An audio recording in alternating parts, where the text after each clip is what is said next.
Mesdames et messieurs, bonjour et soyez les bienvenus pour cette nouvelle édition de votre journal de 15 h à la une dans l'actualité.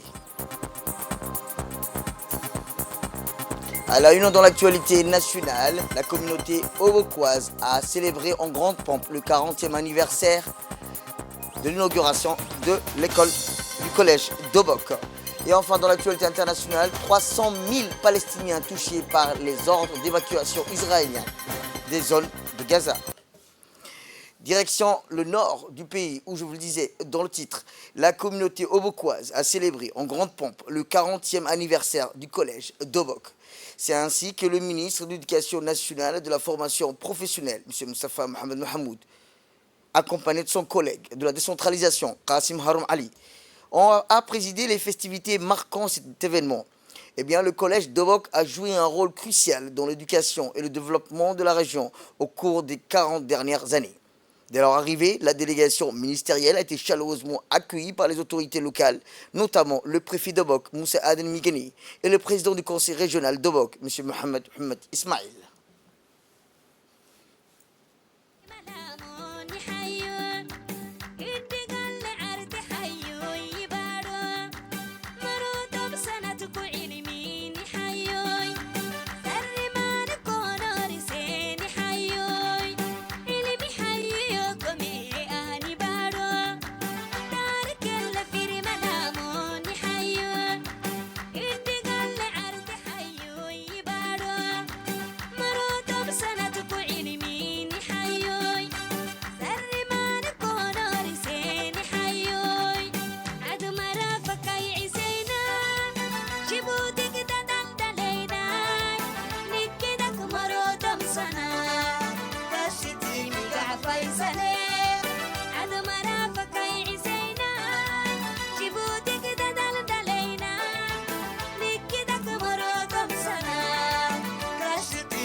Eh bien, cette cérémonie commémorative du 40e anniversaire du collège d'Obok a également été marquée par des discours officiels.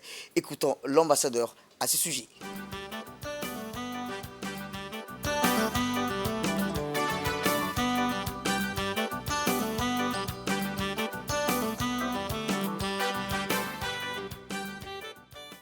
Rappelons que la délégation s'est ensuite rendue au collège d'Obok où elle a été accueillie dans une ambiance festive et conviviale. Pour débuter, la délégation a visité une salle d'exposition retraçant l'histoire du collège où elle a visionné une vidéo de témoignages poignants des premiers professeurs du collège d'Obok, dont certains résidents à l'étranger ont partagé leurs impressions, leurs souvenirs du temps passé à Obok. Il est à noter que certains anciens professeurs du collège d'Obok ont fait le déplacement tous les coins du pays pour participer à cette commémoration du 40e anniversaire, témoignant ainsi de leur attachement à la région de Hayou et à sa population.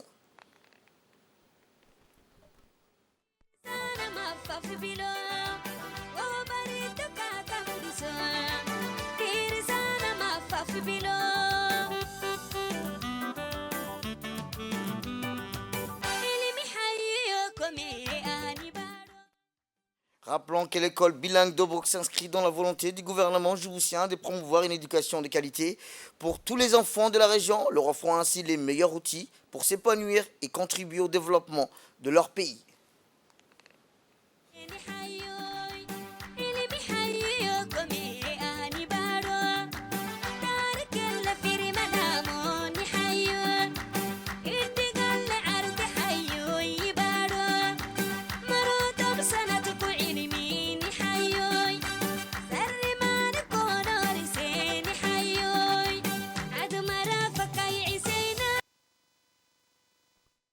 Eh bien, le principal du collège, M.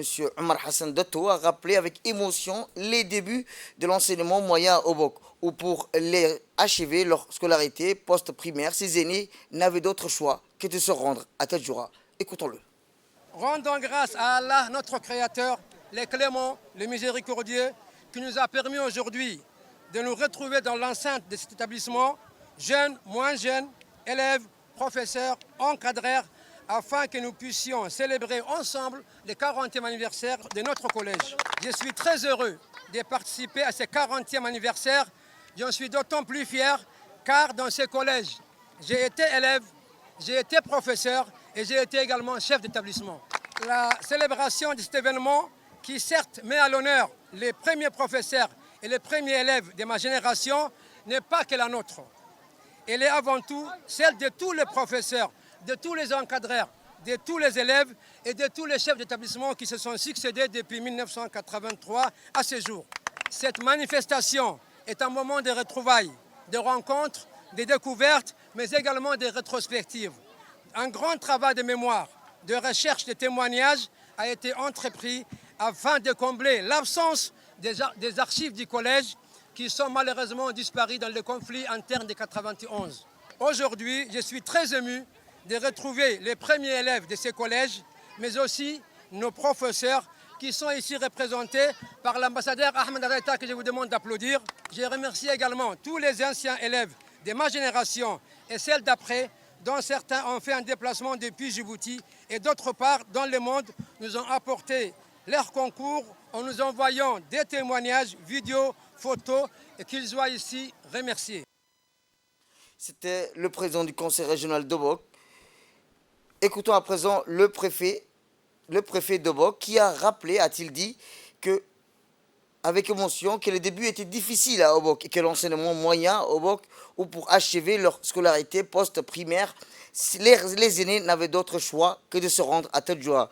Il remercie inlassablement le ministre de l'Éducation nationale de la formation professionnelle, car l'expansion remarquable d'offres d'éducation dans la région d'Obok, qui a permis de passer 14 établissements en 2015 à 21 aujourd'hui.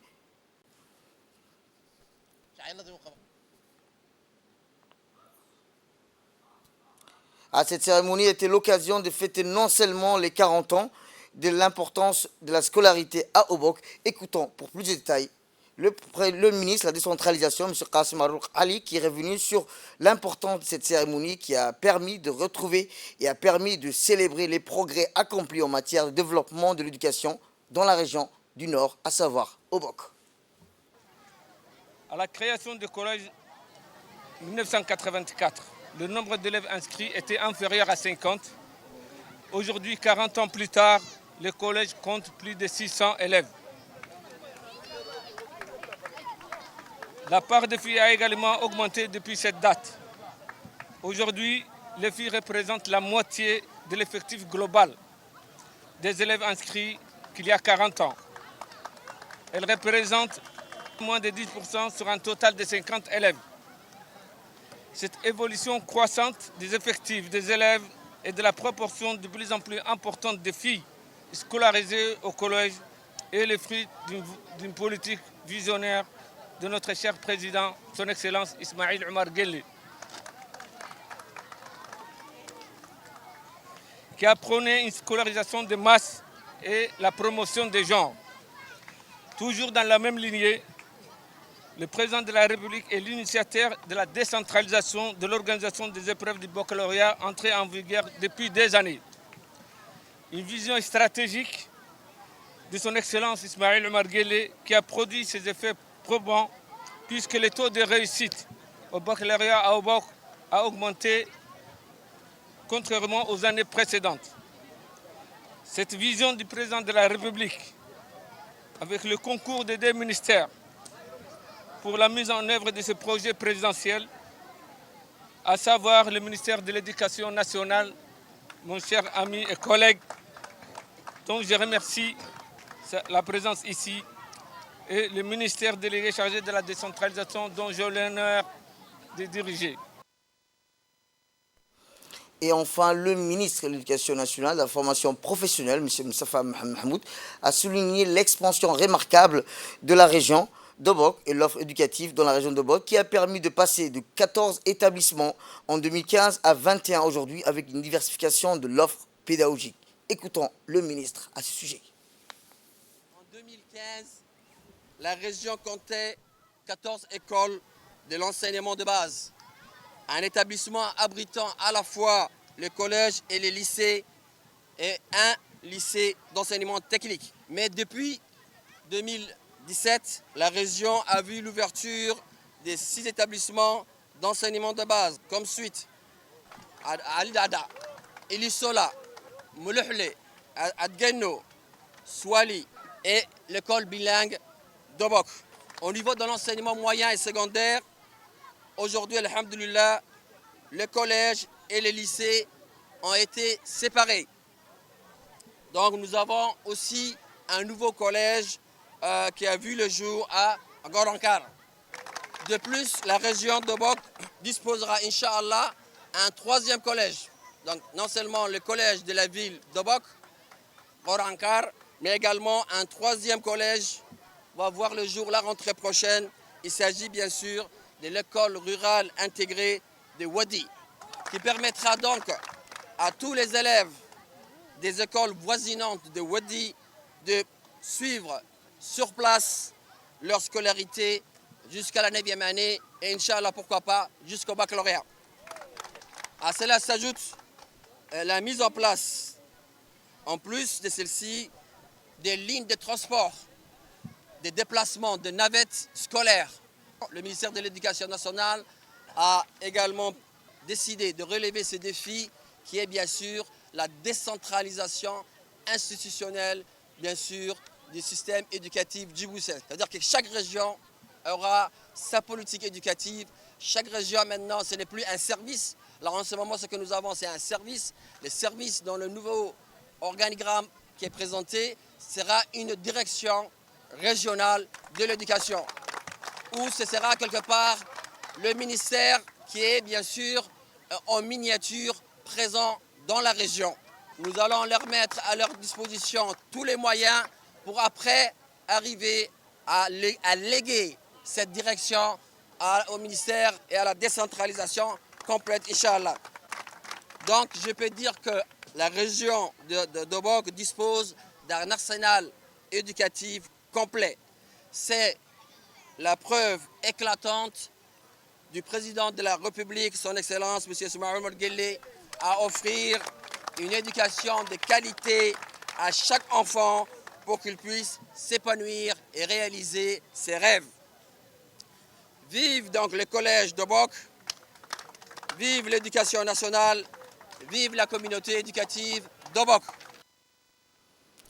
Direction l'Assemblée nationale où la Commission des affaires étrangères sous la présidence de l'honorable Abdelrahman Awali Yassine, les membres de la Commission des affaires étrangères ont étudié le projet de loi numéro 114 de l'année 2024 de la 9e législature portant ratification de l'accord portant création de la mutuelle panafricaine de gestion des risques africaine risque capacité.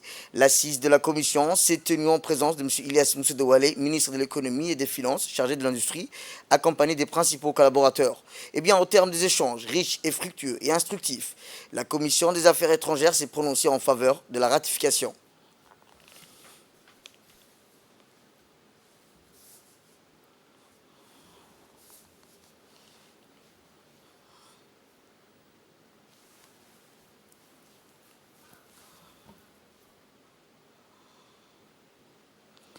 On reste toujours dans les arcanes de l'Assemblée nationale où la commission des finances et de l'économie générale et du plan, présidée par l'honorable Shermak Moussa Aré, a examiné aujourd'hui les projets de loi portant adoption des comptes financiers de l'Agence nationale de l'emploi, de la formation et de l'insertion professionnelle pour l'exercice 2018, 2019, 2020, 2021 et 2022.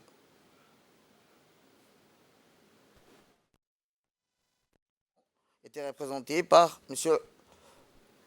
Omar Abdissiré, ministre du Travail chargé de la formalisation et de la protection sociale, accompagné du directeur général de l'Agence nationale de l'emploi et de la formation et de l'insertion professionnelle de haut cadre du ministère. Autre actualité dans ce 15h, c'est aussi dans le cadre du renforcement des liens entre la Chine et Djibouti, une délégation chinoise dirigée par le maire de Yangzhou, M. Xiao Yang, et a été accueillie à Djibouti par une délégation dirigée par le maire de Djibouti, de la ville, M. Saïd Daoud. Cette visite, qui témoigne de l'importance des relations bilatérales entre les deux pays, a été marquée par des échanges fructueux dans divers domaines. L'un des moments forts de la visite a été la rencontre entre la China Merchant Group et un acteur majeur dans le développement des infrastructures et du commerce maritime. Cette rencontre a permis d'explorer les possibilités de collaboration dans le domaine portuaire, logistique, renforçant ainsi la position stratégique de Djibouti en tant que plaque tournante du commerce international. Ainsi, cette visite de marque est une étape importante dans la consolidation des relations sino-djiboutiennes et ouvre la voie à une coopération encore plus étroite dans les années à venir, contribuant ainsi à un développement mutuel et à la proposition de deux nations. On reste toujours dans ce domaine coopératif ou dans le cadre du renforcement des liens entre la China et Djibouti, une délégation chinoise dirigée par le maire de Xiaowu Yang a été accueilli aujourd'hui à Djibouti par une délégation dirigée par le maire de Djibouti-Ville. Cette visite témoigne de l'importance bilatérale entre les deux pays et a été marquée par des fructueux divers domaines. L'un des moments forts à la visite a été la rencontre entre la China Merchants Group et un acteur majeur dans le développement des infrastructures et du commerce. Cette rencontre a permis d'explorer la collaboration dans le domaine portuaire, logistique, renforçant ainsi la position stratégique de Djibouti en tant que plaque tournante du commerce international. M. Xiao Yang a souligné l'importance de cette coopération pour le développement économique et la connectivité régionale. Les discussions ont également porté sur les projets d'investissement dans d'autres secteurs clés tels que l'énergie, la télécommunication, le tourisme, témoignant de l'engagement des deux parties à diversifier et à renforcer leur partenariat. Cette visite marque une étape importante dans le cadre de la consolidation des relations sino-djiboutiennes et ouvre la voie à une coopération encore plus étroite dans les années à venir, contribuant ainsi au développement mutuel et à la prospérité de deux nations. Tout à fait autre chose, cette fois-ci, les forces navales royales saoudiennes, accompagnées des pays participants tels que la Jordanie, l'Égypte, Djibouti et le Yémen, et de la Mauritanie en qualité des pays observateurs, en collaboration avec les forces terrestres royales saoudiennes et la force aérienne royale saoudienne et des unités de la garde frontalière saoudienne, ont entamé des exercices militaires conjoints de grande envergure dans le cadre de l'exercice Red Wow qui est à sa 7e édition. À la suite d'une invitation émanant du chef d'état-major de la marine royale saoudienne, le général de corps d'armée Fahad Abdallah Al-Goulekfi, le colonel Ouass Omar Bourré, commandant de la garde-côte, et le colonel Ahmed Jam' Daher, commandant de la marine, ont pris part à cet exercice aux côtés de leurs homologues saoudiens, dont le général de division Shayah bin Salem, directeur général des gardes frontières saoudiennes, de leurs homologues et des parties participantes.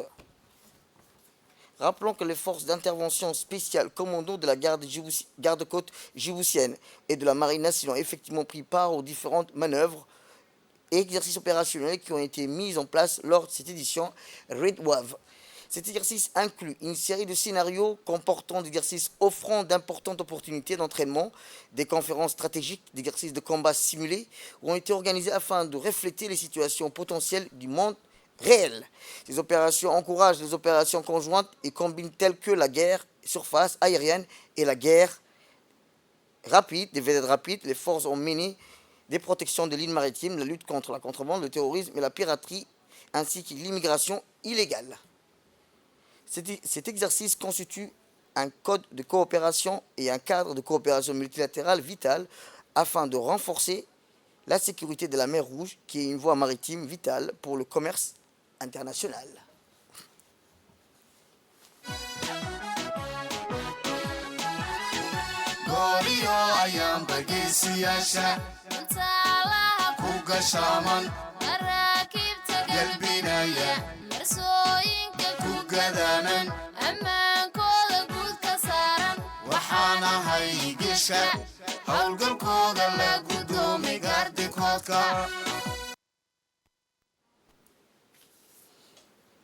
Direction le nord du pays où le ministère de la Culture, de l'eau, de la pêche et des ressources halieutiques et l'Union nationale des femmes djiboutiennes ont procédé à la supervision des cours d'alphabétisation du programme Briefon, financé conjointement par le gouvernement de Djibouti et la Banque africaine de développement. Au cours de cette visite, les responsables du projet ont distribué les lampes solaires pour faciliter l'apprentissage des personnes qui suivent des cours d'alphabétisation fonctionnelle dans le cadre des programmes. L'Union nationale des femmes djiboutiennes intervient essentiellement sur la mise en œuvre des activités d'autonomisation, de renforcement de la sécurité alimentaire, ainsi de promouvoir un changement de comportement axé sur la santé, l'éradication des violences basées sur le genre. Ces programmes se poursuivent dans plusieurs localités, notamment à Atar, Damejo, de la région d'Arta, ou dans la région du Sud, à savoir Ali Sebié.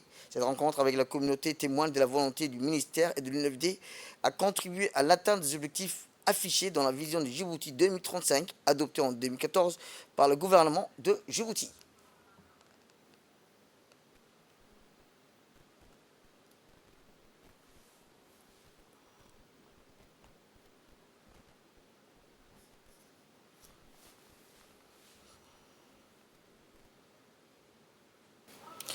Direction le sud du pays, à savoir Ali Sebier, où l'équipe mobile de la région d'Ali Sebier, l'équipe mobile de la région d'Ali Sebier, Dr Ahmed Absiye Warsama de la ville d'Aska s'est rendu à la localité rurale de Ubeli, une dizaine de kilomètres du chef-lieu à quelques encablures de la route Butimui menant vers la localité agricole de Assamo. De nombreuses familles d'éleveurs ou d'agroposteurs vivent dans cette zone du périphérique éloignée de la ville d'Ali Sebier. Des habitants qui ont érigé leur campement aux environs un peu éloignés de l'école de base et du secteur. L'objectif principal, cette caravane médicale s'inscrit dans le cadre de recommandations du ministère de la Santé qui consiste à rapprocher les soins médicaux aux populations vivant dans les localités rurales ou dans les secteurs de brousse partout sur le territoire national. Rappelons que l'objectif principal de cette mini est en réponse à ce souhait fort de la direction de l'hôpital régional, Dr Ahmed Absiye Warsama, qui a inscrit dans son agenda de procéder à des consultations médicales mensuelles qui ciblent les zones éloignées du chef-lieu. Rappelons que cette mission médicale comprenait un médecin généraliste, des infirmiers et des sages-femmes. Ce jour-là, les hommes, les femmes et les enfants souffrent de divers symptômes ou signes de maladie ont eu l'opportunité de se faire consulter par des spécialistes en soins de santé médicale. Sur place, des membres de nombreuses familles composées des enfants et des adultes ont profité de l'offre des soins gratuits tout au long de cette journée. Notons que des activités de cette mini-caravane médicale ont été supervisées par le directeur général de l'hôpital régional, Dr Ahmed Absiye Warsama, M. Mohamed Miguel Hassan, qui rappelle la nécessité de rapprocher les consultations et soins médicaux aux populations vivant dans le secteur reculé de la région. Sport pour clore l'actualité nationale. Le centre de formation des jeunes de la garde républicaine se distingue une fois de plus dans le paysage du football juvénile en atteignant les quarts de finale du prestigieux tournoi mondial du Pupi de Pomplin. Cette remarque aventure dans l'une des compétitions les plus prisées au monde souligne la qualité et les talents exceptionnels de nos jeunes athlètes. Depuis le coup d'envoi du tournoi, nos joueurs ont démontré une détermination sans faille et une passion inébranlable pour le jeu. Leur parcours jusqu'au quart de finale a été marqué par des performances remarquables et des moments de pure magie sur le terrain, captivant les spectateurs et inspirant l'admiration de tous. L'engagement indomptable de notre équipe et leur cohésion sur le terrain ont été applaudis par les observateurs du monde entier. Atteindre ce stade de la compétition dans un tournoi aussi relève une véritable prouesse, témoignant du travail acharné, du talent brut et de la détermination inébranlable de nos jeunes prodiges. À l'occasion de la brillante performance de l'équipe djiboutienne au tournoi mondial du Pupi de Pomplin, le colonel Mohamed Jama Douale, chef d'état-major de la garde républicaine, adresse ses chaleureuses félicitations à l'équipe pour son jeu remarquable. Le colonel Mohamed Jama Douale exprime sa gratitude envers les joueurs, les entraîneurs et tous les personnels de soutien qui ont contribué au succès de l'équipe.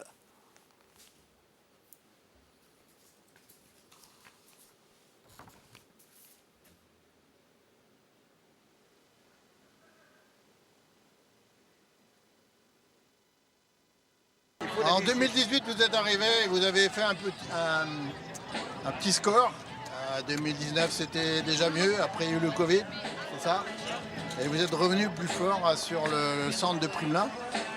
Vous avez encore fini un peu plus haut. Aujourd'hui, vous êtes à Pamar, vous avez fini deuxième. Vous vous qualifiez pour les quarts de finale sur le centre de Combrit qui est un peu chez vous. Aujourd'hui, en huitième de finale, on a eu un très beau match. On avait deux belles équipes qui se sont rencontrées. Ça a été serré jusqu'au bout. Ça a été dur. On a vu du beau jeu. Et on est très content d'avoir ce huitième de finale sur Combrit. Djibouti se qualifie, c'est super. On leur souhaite le meilleur demain à Plomelin, d'aller encore plus loin. Et voilà, vous êtes les bienvenus en tout cas à Combrit quand vous voulez. Et dans l'actualité internationale, je vous disais dans le titre, l'Office des secours et des travaux des Nations Unies pour les réfugiés de Palestine a déclaré samedi qu'au moins 300 000 Palestiniens ont été touchés par l'expansion des instructions de l'armée israélienne pour évacuer les zones résidentielles dans toute la bande de Gaza. Le porte-parole, Louise Wasrich, a déclaré à l'Associated Press « Nous sommes très préoccupés par le nouveau ordre d'évacuation israélien des zones résidentielles vers le centre de Rafah à Jabalia ». Plus tôt dans la journée, le Enbridge a estimé que 150 000 Palestiniens ont été déplacés de Rafah après l'opération militaire lancée par Israël dans la ville, ignorant tous les avertissements internationaux. Simultanément, l'armée israélienne a étendu ses traques terrestres et aériennes samedi dans tous les gouvernorats de Gaza après avoir exigé le déplacement des populations des vastes zones et du nord de la bande de Gaza.